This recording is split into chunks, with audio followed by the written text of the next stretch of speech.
ጠቅላይ ሚኒስቴር ስልጣን ለማቆየት ተብሎ እባካችሁ እኛንን ማስተዋል ያለብን የቀቤና ወንድሞቻችን እባካችሁ የጉራጌ ልጆቻችን እባካችሁ ተዋልደን አንኖርንም እንዴ? አንድ ባለስልጣን ለራሱ እድሜ ሊያቆይ ብሎ እኛን ያባላ እንዴ? እኛ ይግደል እንዴ? እኔ በእርግጠኛነት ነው የምነግረው ብሔሩ ራሱ የራሱን ልጅ ይገላል ነገር ሲያባላው የነበረ ህዝብ ክልል ላይ አረ የፍትህ ያለ እዚህ ከተማ እኮ ፍትህ የለም። ዶክተር አብይ ተጨቁነን እንደ ሴት አንድም እናት በምጥ እንዳትሞት ስትወልድ እንዳትሞት ነው መንግስቱ ሁሌ የሚለን። እናቶቻችን እኮ ሳይወልዱ እየሞቱ ነው እዚህ ከተማ ውስጥ ጉራጌ ውስጥ እኮ በእርግጠኝነት ምነግሮት ውሃ 3 አለ አከፋፍሎ ዓለም አቀፍ የሚያ እኛ ግን በውሃ እንጠማለን። ትንኮሳ ሲጀመር ከውሃ መሰበራ ይጀመራል። ትንኮሳ ሲጀመር ማብራት ሲቆፈር አትቀብሩም ተብሎ አፈር ይደፈናል። ልማቱ የጉራጌ ብቻ ነው ወይ? የኛ ልጆቻችን አናስተምርበትም ወይ? ኢትዮጵያ አይደለንም እንዴ? ከሌላ ሀገር የመጣ ሰው አለ እንደዚህ ሀገር? ሁላችንም እኮ አንድ ኢትዮጵያ የወለደችን የአንድ ልጆች እናት ነው።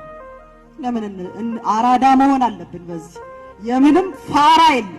እውነቴን ነው የምነግራችሁ።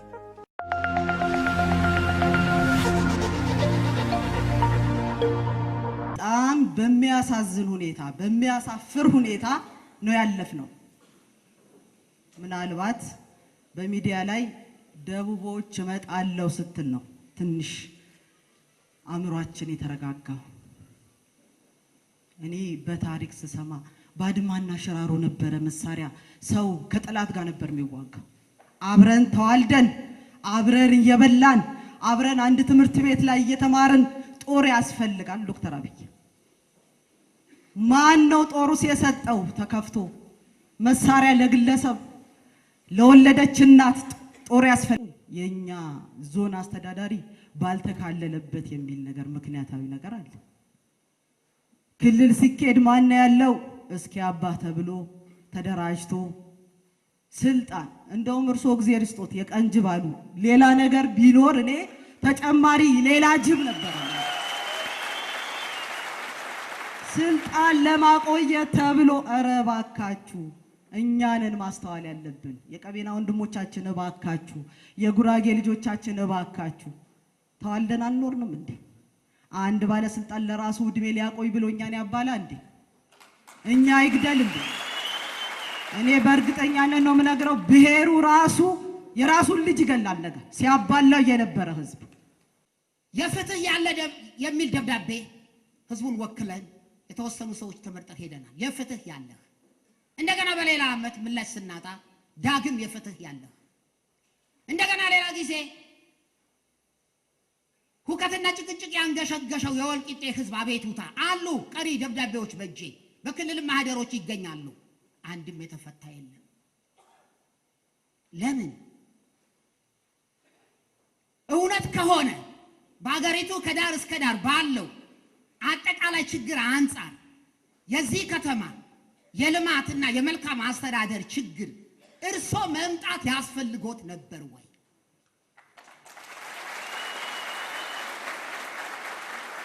የሚገርም ነው ዶክተር፣ የሚገርም ነው። ከልብ ነው። እርሶ ልዋሽ እችላለሁ፣ ፈጣሪን ግን ልዋሽ አልችልም። በዚህ እድሜ እግሬ ወደ ጉድጓድ የተሳበ ስለሆነ በእውነት እኔ አፍራለሁ። በዚህ መድረክ ላይ የማያቸው አመራሮች አንዳንዴ መድፈር ጥሩ ነው ካለ ባልልም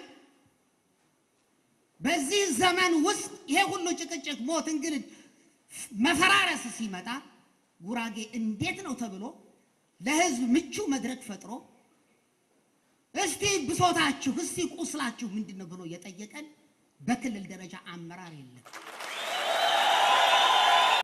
ይሄ ከየት መጣ? እርሾውን ከየት ነው የመጣው? ይሄ እርሾ ከአመራር ነው የመጣው። እየሞታለን በመኪና መሳሪያ ጭኖ ነው ገጠር ገብቶ በገጠር በመሳሪያ ልጆች የማያውቁ ልጆች መሳሪያ አስይዞ ነው በመኪና ያስወጥቱ። ይሄ ምንጩ ከየት መጣ? ከበላይ አመራር ነው የመጣው። አረባ ካስን ይኖርበት መኖር ካጣን ደግሞ መላበሉ ከደቡብ ክልል የሚጠብቀው ከፕሬዝዳንቱም ጋር የተነጋገርኩት የሐዋሳ፣ የወላይታ ሶዶ፣ የወልቂጤ አመራሮች በገዛ ፈቃዳቸው ስልጣን ይለቃሉ ይጠብቃሉ።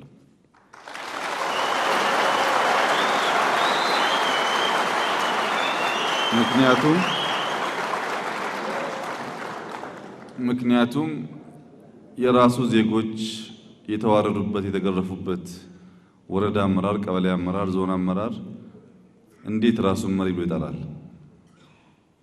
ላይሳተፍ ይችላል፣ ለተባለው መሳሪያ ላያጓጉዝ ይችላል፣ ላያጣላ ይችላል። ግን ይህ አሳፋሪ ተግባር በሱ ከተማ ተፈጽሟልና ከዚያ በኋላ በምን ሞራል ነው መሪ ነኝ ብሎ ሰው ፊት የሚቆመው?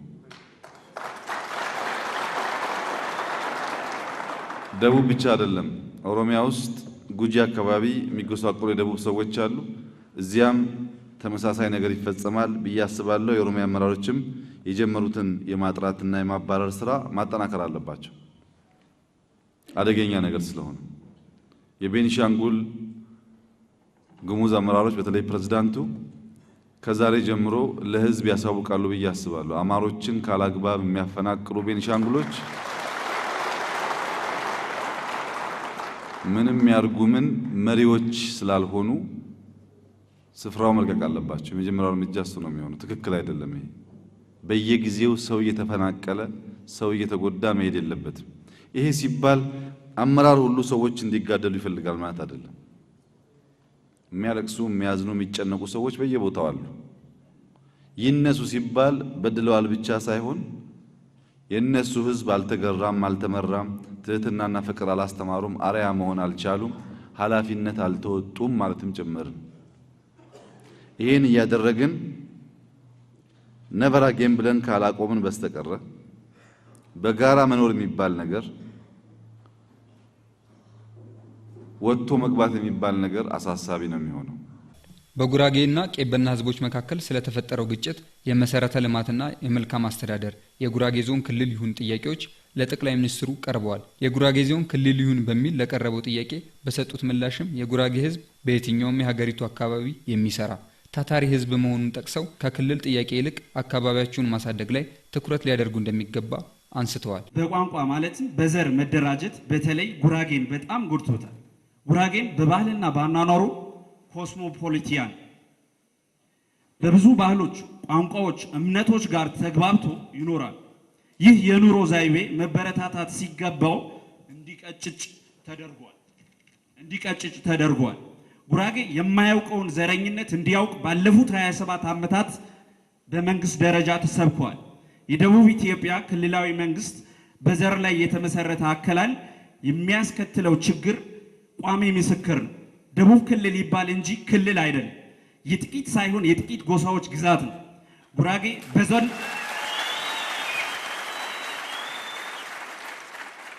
ጉራጌ በዞን ደረጃ ተወስኖ በደቡብ መካለሉ ለጉራጌ ብቻ ሳይሆን ለመላው ኢትዮጵያ ልማት እንቅፋት ሆኗል። ስለሆነም የፌዴራል አደረጃጀት ጉዳይ በጥናት ላይ የተመሰረተ ለውጥ ማድረግ እጅግ አስፈላጊ ነው። አሁን ያለው በቋንቋ መደራጀት የሚቀጥል ከሆነ ጉራጌ የደቡብ ክልል አንድ ዞን ሆኖ መቀጠል አይፈልግም። ራሱን የቻለ ክልል ሊሆን ይገባዋል። ክልል የሚለው ላይ እርግጥ ሁላችን ክልላችን የትም የሄድንበት ነበር። ቤታችንም ብንመጣ ይሄ ከሆነ እስቲ አንድ ጊዜ እድላችን ለመምከር ያቺ ክልል የሚለው መልካም ፈቃዶ እንዲሰርጉልን እንጠይቃለን። አመሰግናለሁ። ከኦሮሚያ እንግባ ክልል እንሁን ከደቡብ እንግባ ብላችኋል። ሁለታችሁም አያዋጣችሁ። ለጉራጌ ከቀቤና በላይ ዘመድ የለውም፣ ለቀቤና ከጉራጌ በላይ ዘመድ የለውም። አይምሰላችሁ። ከፈለጋችሁ ታሪካችሁን ማየት ሐሰን አንጀሞን ከነሱ ተመልከቱ፣ ከናንተ ደግሞ በቅሳን ተመልከቱ። ጀግኖች አባቶች። የሚያምርባችሁ በጋራ ሆናችሁ በሌሎች እንዳትበሉ ስትከላከሉ ነው እንጂ ስትበተኑ አይደለም። ትናንትም ወረራን የመከቱ አባቶቻችሁ በዚያው መንፈስ ነው፣ በአንድነት ነው። የትም ማብቂያ ደግሞ የለውም። ጉራጌ ለብቻው ክልል ቢሆን ሰባት ቤት ቻሃ ለብቻ ይላል፣ እነሞር ይላል፣ ይቀጥላል ማለት ነው። እያነሰ የሚሄድ ማህበረሰብ ማቆሚያ የለውም። እንስፋ፣ እንደግ፣ አብረን እንኑር፣ ሰው ይልፋ፣ ይድከም፣ ይስራ፣ በሰራው ልክ ይጠቀም፣ የሰራ ይታገዝ፣ ይደገፍ ስትሉ ነው የሚያምረው እንጂ ሁሉም ወደ ጓዳ እያሰበ እንዴት ይሆናል? ከዚህ አስቀያሚ ነገር እንውጣ። ያሳፍራል፣ አይበጅም፣ አይጠቅምም።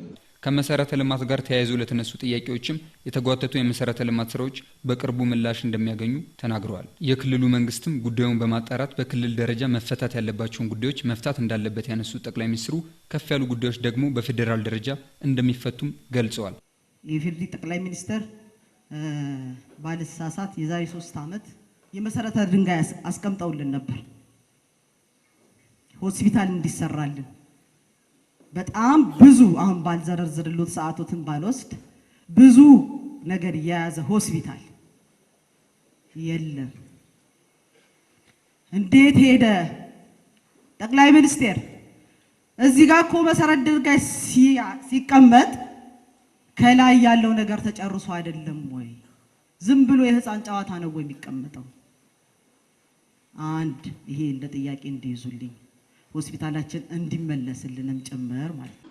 የተነሳው ጥያቄ መልካም ነው፣ ግን ማብቂያ የለውም። እንደዚህ አይነት ጥያቄ እንትና ድንጋይ አስቀምጦ ነበር፣ እንትና ቃል ገብቶ ነበር፣ ዋጋ የለውም። ድንጋይም ቃልም በደልም ተረሱ እኮ ተሻገር ነው በይቅርታ። ምክንያቱም በቃል ያልተገባ ቃል እኮ የለም። አንዳንድ ጨካኝ ካድሬ ወርቅ አዘንባለሁ ይላል እና እሱ ዋጋ የለውም። እኛ እያላዘን አንኖርም። ይብቃ። ክቡር አቶ ደሴ ግን ከዘንድሮ እንዳያልፍ የዚህ ጉዳይ